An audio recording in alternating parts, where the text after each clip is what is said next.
Rajesh sir, Naveen sir, respected directors, Ellen Cadet Institute. Deepa, such a proud moment for all of us here at Ellen to have you amongst us. This is Talent X. We've got the best of talent from India.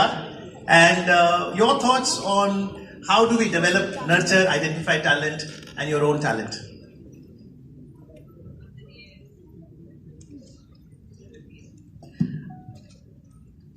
Adani director sirs, all four brothers. I have seen कि चार भाई हैं जो निकल पड़े पूरे हिंदुस्तान में ज्ञान का दीप जलाने। और मेरी जिंदगी में बहुत उतार चढ़ाव आए। बचपन में बीमारी आई, 3-4 महीने अस्पताल में गुजरे, फिर बड़ी हुई, बिटिया की बीमारी देखी, फिर अपनी बीमारी दोबारा देखी, बड़े बड़े ऑपरेशंस, ढेर सारे टांके, छाती का निचला हिस्सा लकवाग्रस्त, और लगभग 20 साल इस कुर्सी पर। और जब भी ये मुसीबतें आई, मेरे पिताजी ने, मैं उन्हें खो चुकी लास्ट ईयर, बट हाँ वो मेरे साथ हैं, उनकी हर वैल्यू में हैं, मेरे गुरु, मेरे शिक्षक, मेरे मित्र, मेरे पिता दुनिया में नहीं है लेकिन मेरे साथ हमेशा रहते हैं। और हर बार उन्होंने मुझे एक ही बात कही, दीपा तुम्हारा नाम दीपा रखा गया है, और जब भी तुम्हें कोई मुसीबत आए तो उस कहावत को याद करो कि it is always better to light a lamp than to curse the dark. तो जिसका नाम ही दीपा हो वो डार्कनेस से कैसे डर सकती है, वो अंधेरे से कैसे डर सकती है। लेकिन फिर मुझे समझ नहीं आया कि ये दीपा, ये ज्योति, ये क्या है। जब बचपन में थी तब भी पापा यही समझाते थे, बड़ी हुई तब भी यही समझाया। फिर समझ आया कि ये जो दीप है, जो नीचे का बर्तन, जो एक कटोरी जिसके अंदर तेल भरा जाता है, वो होता है हमारा पढ़ाई की जगह, हमारा इंस्टीट्यूट। उसमें होते हैं हमारे विद्यालय, हमारे पाठशालाएं, हमारे शिक्षक, हमारे अभिभावक। और जब उसके अंदर हम मेहनत का उसमें तेल डालते हैं, उसमें घी डालते हैं, उसमें अपनी लगातार, जिसे कहते हैं continuity, perseverance, determination, hard work, will to learn, वो सब चीजें जब समावेश होकर वो घी बनता है उस दिए का, और फिर जब ज्योत निकल के आती है वो ज्ञान का प्रकाश होता है। तो जब जब हम ज्ञान अर्जित करने के लिए अपने आप को तैयार करते हैं, जब भी हम सीखने की कोशिश करते हैं, जरूर उस उजाले में जीत निकल कर आती है। और आप वो सब लोग यहाँ बैठे हैं, वो पेरेंट्स हैं, वो बच्चे हैं, वो टीचर्स हैं, जिन्होंने इस दिए की तैयारी करी है, और आज आपका उजाला मुझे यहाँ तक खींच लाया है, और आपके उजाले से मैं खुद आज प्रेरणा लेकर यहाँ से लौटी। तो बहुत बहुत मुबारक, बहुत बहुत बधाई उन बच्चों को जो इतनी मेहनत कर रहे हैं, और उनके पेरेंट्स उनको इतनी अच्छी शिक्षा दे रहे हैं, और वो खूब जीत रहे हैं। अभी से ही, नन्ही उम्र से ही, अभी से ही शुरू हो गए हैं। और लेकिन मेरी आपसे निवेदन है, मैंने भी बहुत लंबी पारी खेली है। जब आप कहते हैं कि 5 प्रेसिडेंट अवार्ड्स हैं और 68 नेशनल स्टेट लेवल मेडल्स हैं, तो ये सालों साल की लगातार की मेहनत है। तो कुछ ऐसा जरूर करिए, सेहत की तरफ पूरा ध्यान दीजिए, खाने पीने पे पूरा ध्यान दीजिए, और अपनी फिजिकल फिटनेस पे पूरा ध्यान दीजिए। क्योंकि मैं खिलाड़ी हूं, और मैं यहाँ इस मंच से यही बोलूंगी कि पढ़ेंगे, लिखेंगे, बनेंगे नवाब, साथ साथ थोड़ा सा खेलेंगे, कूदेंगे तो और बन जाएंगे लाजवाब। तो बैलेंस रखिए लाइफ में, और अच्छा मस्तिष्क एक अच्छे शरीर में रहता है। अच्छा मस्तिष्क तभी खिलेगा, फबेगा और निखरेगा और उभरेगा जब शरीर के अंदर की ताकत अच्छी रहेगी। तो स्वास्थ्य पे ध्यान दीजिए, थोड़ा बहुत खेलिए और पढ़ाई करते रहिए। मेहनत ऐसा शब्द है जो एक दिन का नहीं होता, आज एक गोली खा ली और कल सब खत्म। इसे रोज करना पड़ता है, नित्य सीखना पड़ता है। और मैं खुद आज लगभग 16 साल से खेल रही हूँ, 50 साल की मेरी उम्र हो गई है। आप कहें एशियाई खेल में रिकॉर्ड, एशियाई मेडल, कॉमनवेल्थ, वर्ल्ड चैंपियनशिप का मेडल या फिर पैरालंपिक का मेडल, मुझे सब कुछ हासिल हो चुका है। लेकिन फिर भी आज भी जब मैं सुबह अपने ट्रेनिंग ग्राउंड पे जाती हूँ तो पहले अपने गुरु का नमन करती हूँ, फिर धरती को छूती हूँ और फिर सीखने के लिए वहां जाती हूँ। I go there to train, I don't go there saying कि मुझे सब आता है। जिस दिन आपने ये कह लिया कि मुझे सब आता है, उस दिन आपकी ग्रोथ बंद हो जाएगी।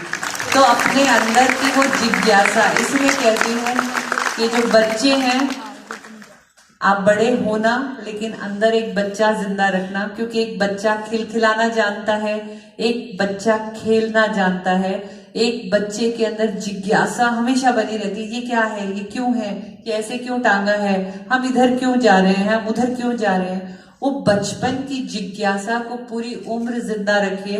क्योंकि मेरे अंदर एक बच्चा है, मैं तो हंस के कहती हूँ, मैं तो, क्योंकि मेरे अंदर अब मलमूत्र की शक्ति भी नहीं रही है, तो मैं रोज हंसती हूँ। और मेरे बच्चे मुझे बोलते हैं, मम्मा आप तो बड़े ही नहीं हो रहे हो, डायपर पहनते हो और प्रैम में घूमते रहते हो।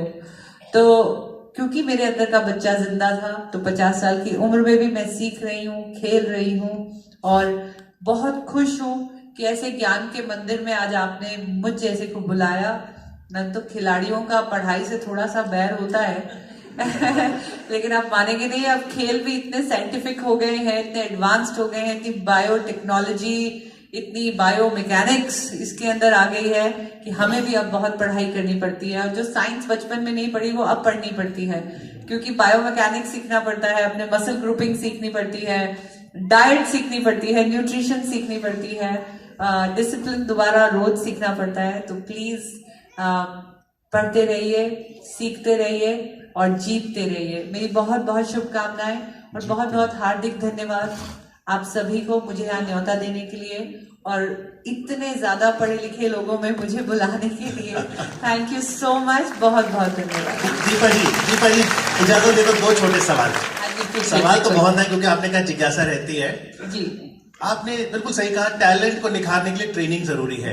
मुझे याद है आपने एक इंटरव्यू में मुझे कहा था कि अगर आप चाहते हैं बच्चे मोटिवेट हों तो उन्हें दिखाइए कि पैरालंपिक एथलीट्स कैसे ट्रेन करते हैं और क्या चुनौतियां आती हैं। बिल्कुल। तो मेरी ट्रेनिंग के बारे में आप पूछना चाहेंगे? आपने पकड़ लिया मुझे देखिए, ट्रेनिंग का ऐसा है कि एक तो मेरी जिंदगी में पता नहीं क्यों बार बार ट्विस्ट बहुत आता है, कहानी में ट्विस्ट आते रहे। जब मैं मोटरसाइकिल सीखती थी और मैं मोटरसाइकिल की रैलीज करने निकली तो कहां से ट्विस्ट आया, मैं कार रैलीज करने चल पड़ी। कार रैलीज करने के लिए अपने कंधे को ताकतवर बनाना था, तो फिर बोला अच्छा एक्सरसाइज करिए, तो पानी की एक्सरसाइज स्पाइनल कॉर्ड इंजरी में बहुत अच्छी होती है। तो फिर ट्विस्ट आया और मैं स्विमर बन गई और फिर मैंने नदियां भी पार कर ली, अंतर्राष्ट्रीय स्तर पे मेडल भी जीत लिए। फिर पानी ठंडा जब हो जाता था तो मेरे से ट्रेनिंग नहीं होती थी, क्योंकि ठंडे पानी में मेरा शरीर नहीं चलता है, मेरा रक्तचाप की प्रॉब्लम आती है, डॉक्टर्स ने मना किया है, स्पास्टिसिटी बढ़ जाती है। तो फिर वहां से मैंने एक और टर्न लिया मेरे कहानी में और फिर मैंने एथलीट बनना सीखा। मैंने पहले जैवलिन थ्रोअर बनी और जैवलिन थ्रोअर की जब ट्रेनिंग करी रही थी तो पैरालंपिक्स में शॉटपुट आ गया, फिर मुझे शॉटपुट की ट्रेनिंग करनी पड़ी। बात जब ट्रेनिंग की होती है तो आप सोच रहे होंगे कि ये 50 साल की महिला है और 3-4 मेजर ऑपरेशंस हो चुके हैं और ऐसे बैठी है जो खुद कह रही है कि ना बाथरूम पता चलता है, मलमूत्र की शक्ति नहीं है और लकवाग्रस्त शरीर है।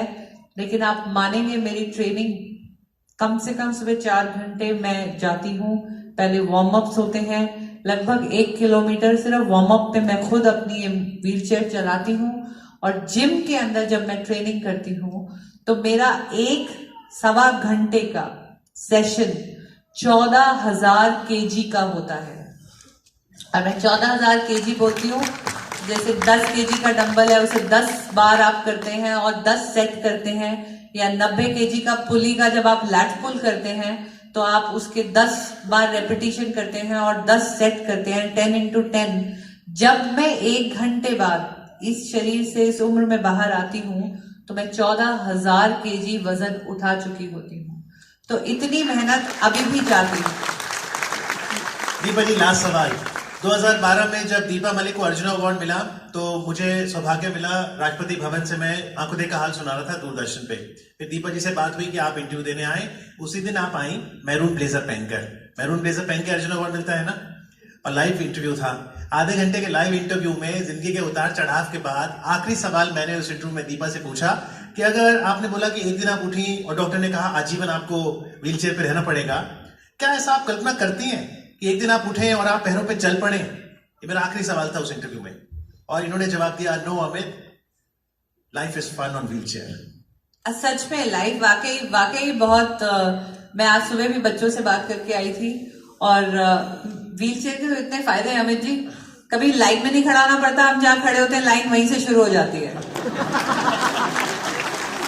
और अभी हाल में मोदी जी ने जोड़ा है मुझे बीजेपी के साथ। अगर मुझे आगे चल के राजनीति में कोई प्रॉपर रोल मिलेगा या कभी कोई ऐसी अवसर मिलेगा, उन्हें लगेगा कि दीपा को कोई ऐसा अवसर मिलना चाहिए, तो मैं कहती हूँ राजनीति में भी मैं बहुत सक्सेसफुल रहूंगी, क्योंकि मैं अपनी कुर्सी कभी छोड़ूंगी नहीं। Thank you very much, this is brilliant. हाँ, तो मतलब इसके तो फायदे ही फायदे हैं। और राजयोग है जी, जहाँ रैंप नहीं है वहां 4 लोग उठाते हैं, ऐसा लगता है महारानी की पालकी पे बैठी हूँ। तो कोई शिकायत ही नहीं है जिंदगी से। और जिंदगी से मैंने एक चीज सीखी है, आप प्लीज इसको याद रखिएगा। छोटे बच्चे तो अभी बहुत छोटे हैं, शायद ना समझ आए, लेकिन उनके माता पिता यहाँ बैठे हैं, वो शिक्षक यहाँ बैठे हैं, वो जरूर उन बच्चों को ये बात बताएं कि ईश्वर पे अगर भरोसा है, ईश्वर पे अगर भरोसा है तो जो किस्मत में लिखा है वो पाओगे। लेकिन अगर खुद पे भरोसा है तो ईश्वर वो लिखेगा जो तुम चाहोगे। ये बात याद रखिएगा। और अमित जी, 2012 में मैं अमित जी को मिली थी, मेरा ब्लेजर का कलर ब्लू था, और आज कितने साल, 7 साल हो गए अमित जी। 7 साल तक मैं डटी रही, टिकी रही। 5वीं क्लास के बच्चे हैं यहाँ पे? 5th के हैं जी। 5th के बच्चे हाथ उठाएं। 5th के बच्चे हैं। मैं जब 5th में थी तो मेरी 5th में एक कविता थी, और हम ऐसे कह देते हैं यार ये क्या टेक्स्ट बुक्स हैं, ये हमें चेप देते हैं, हमें पढ़नी पड़ती है। लेकिन अगर आप उसके मायने समझेंगे, आप उसके अंदर ध्यान देंगे, वो 5वीं साल की कविता मुझे आज कहां से कहां ले आई, अभी मैं अमित जी को बताऊंगी कि वीर तुम बढ़े चलो, धीर तुम बढ़े चलो, सामने पहाड़ हो, सिंह की दहाड़ हो, वीर तुम डरो नहीं, धीर तुम डटो वहीं, डरो नहीं। ये शब्द कान में गूंजते हैं, हम डटे रहे, अड़े रहे और मेहनत करते रहे, डरे नहीं। तो सर आप पकड़ेंगे एक बार मेरा ये माइक? हाँ प्लीज, आप मेरे को मदद की जरूरत है। तो अर्जुन अवार्ड में मेरे को मिला था मरून ब्लेजर।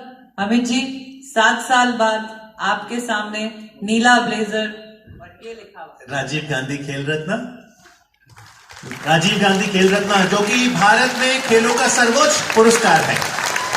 ये वैल्यूज लाइफ में आपको पूरी जिंदगी जो आप अभी सीख रहे हैं, पूरा जीवन आजीवन आपके काम आएगा। तो शुक्रगुजार हूँ एक बार, मैं बहुत अच्छा लगा आपको मिलके। जैसे मैं अंदर आई मेरी एकदम से एक मुस्कान आ गई। मैं कह रही इनको तो मैं जानती हूँ।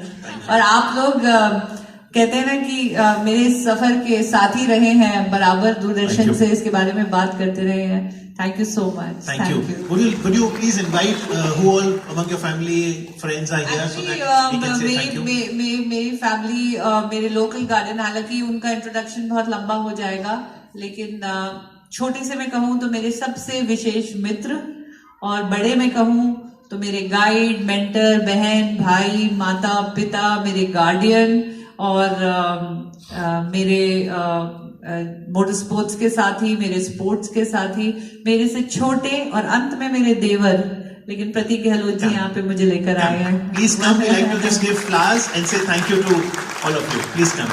Can we have flowers? And I request the leadership of Alan to please express gratitude to Deepa ji और उनके देवर प्रतीक जी and to the entire family. Thank you very much. Thank you so much.